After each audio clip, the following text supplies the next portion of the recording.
시청자 여러분 안녕하십니까? 강상구입니다. 안녕하십니까? 김채원입니다. 대한의사협회가 정부의 의료개혁과 의대생 증원에 반발해 18일부터 집단휴진에 나설 것을 선언한 데 대해 아동병원에 이어 대학병원의 뇌전증 전문 교수들도 불참을 선언했습니다. 거점 뇌전증 지원병원 협의체는 오늘 언론사에 보도자료를 보내 뇌전증은 치료 중단 시 신체 손상과 사망의 위험이 수십 배 높아진다며 불참 결정을 발표했습니다. 어제는 대한아동병원협회가 진료 유지 의사를 밝힌 데다 분만병의원협회 역시 집단휴진에 대한 불참 의사를 밝혀 의료계 내부에서도 의견이 갈리는 모습이 보입니다. 이 시각 주요 뉴스입니다. 임현택 의협회장이 집단휴진에 불참을 선언한 아동병원 측을 향해 오늘 멀쩡한에 입원시키는 사람들이라며 맹비난을 가했습니다.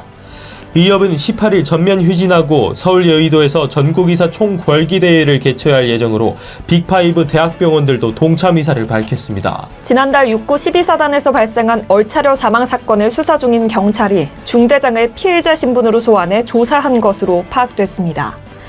한편 강원경찰청 훈련병 사망사건 수사 전담팀은 어제 오후 업무상 과실치사와 직권남용 가혹행위 혐의로 중대장과 부중대장을 피의자로 소환해 조사했습니다. 더불어민주당이 이재명 대표의 대북 송금 관련 의혹 기소 이후 수사기관을 압박하는 법안을 무더기로 입안했습니다. 검찰의 수사 과정에 개입하는 내용의 법안을 여러 발의한 건데 이에 이 대표 방탄용이 아니냐는 지적이 나옵니다. 국민의힘이 윤익은 경찰청장을 만나 최상병 순직 사건에 대한 신속한 수사를 촉구했습니다. 추경호 국민의힘 원내대표는 14일 오전 정점식 정책위원장 등과 함께 경찰청을 찾아 윤 청장과 면담했습니다. 조국 혁신당 대표가 오늘 자신의 SNS에 검찰청이 공소청으로 재탄생해 공소를 유지하는 기관이 돼야 한다는 내용의 글을 게시했습니다.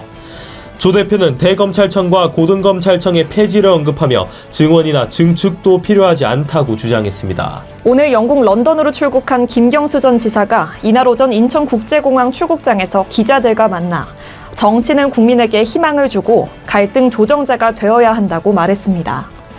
한편 이번 김 전 지사의 출국은 지난달 고 노무현 전 대통령 15주기 추도식에 참석하기 위해 일시 귀국한 지 약 3주 만입니다. 지난해 7월 서울 관악구 신림동에서 흉기로 성인 4명의 사상자를 낸 조선에 대해 오늘 법원이 무기징역을 선고했습니다.